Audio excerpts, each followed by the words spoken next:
ఏంటి గణేష్ ఎలా చేసావు? నీ బర్త్డేని గ్రాండ్ గా చేద్దాం అనుకున్నాను. ఏడ్చేర్లే, మీ సెలబ్రేషన్స్ నాకు తెలియవేటి. చందా పేరు చెప్పి దందా చేస్తారు.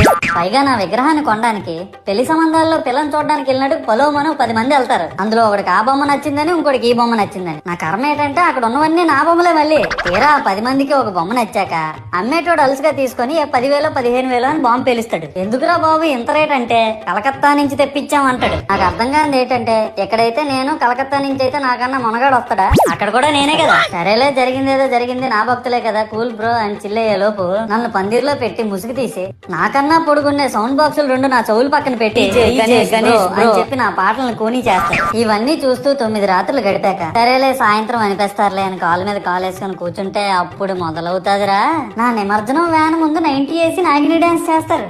9 రోజులు వాళ్ళతో కలిసి ఉన్నానని నన్ను కూడా వాళ్ళ ఫ్రెండ్ లా ట్రీట్ చేస్తారా ఏంటి? అబ్బా అబ్బా అబ్బా, మునిగినంత వరకు మనశ్శాంతి ఉండదురా బాబు.